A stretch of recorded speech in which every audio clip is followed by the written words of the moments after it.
નમસ્કાર, YNN ન્યૂઝમાં આપનું સ્વાગત છે. સમાચારમાં વાત કરીએ તો બળભાગી બોડેલીના આંગણ ભારત રત્ન વૈષ્ણવોના સરકાર વલ્લભ કુલભૂષણ કાંકરોલી નરેશ પૂજ્યપાદ ગોસ્વામી 108 શ્રી ડોક્ટર વાગીશ કુમારજી મહારાજ શ્રી સાક્ષાત માં યમુનાજી સ્વરૂપ અંબાજી વહુજી લાલન શ્રી વેદાંત કુમારજી મહોદય શ્રી મંગલ ઉપસ્થિતિમાં દિવ્ય અલૌકિક સામૈયારૂપી શોભાયાત્રા પ્રભુ શ્રી દ્વારકાધીશ મંદિરનો પાટોત્સવ પૂજ્ય શ્રી વાગીશ કુમારજી મહારાજ શ્રી ષષ્ઠીપૂર્તિ અભિવાદન સત્કાર સમારોહ 56 ભોગનું બડો મનોરથ અલૌકિક દર્શન યોજાયા. શ્રીની પાવન નિશ્રામાં બોડેલીના ઇતિહાસમાં ભવ્યાતિ ભવ્ય શોભાયાત્રા બોડેલીના રાજમાર્ગો પર નીકળી હતી.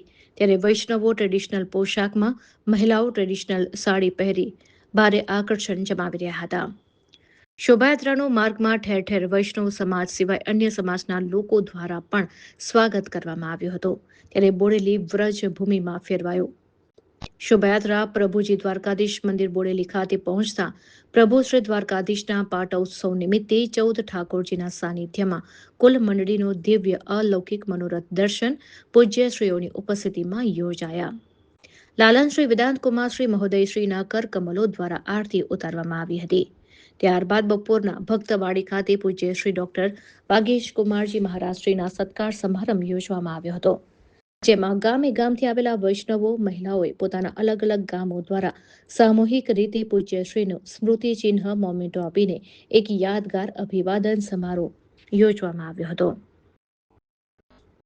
પૂજ્યશ્રી અભિવાદન સમારંભનો પ્રત્યુત્તર આપતા જણાવ્યું કે સમસ્યાઓ આવે ને જાય, પણ જેની ઉપર ઈશ્વરની કૃપા છે તે સદાય પ્રસન્ન છે. વર્તમાન સમયમાં સમાજની ભક્તિ સાથે જોડો. લાલન શ્રી વેદાંત કુમારજી મહોદયશ્રીએ સાગરનું ઉદાહરણ આપીને યુવાનોએ સ્નેહ, સેવા, સમર્પણ દ્વારા પુષ્ટિ સંપ્રદાયની દેશ અને વિદેશમાં સુવાસ ફેલાય તે માટે સંગઠિત થવા સૌને અનુરોધ કર્યો હતો. પ્રારંભમાં અશ્વિનભાઈ શાહે સ્વાગત પ્રવચન કરી ઉપસ્થિત સૌને આવકાર્યા હતા. તો કાર્યક્રમમાં વિના સહકાર નહીં ઉદ્ધાર બોડેલી વૈષ્ણવ સમાજ અને ઉપસ્થિત તમામ ગામના વૈષ્ણવોને સહયોગ બદલ અભિનંદન આપવામાં આવ્યા હતા. રિપોર્ટર રાહુલ રાજપૂત, વડોદરા.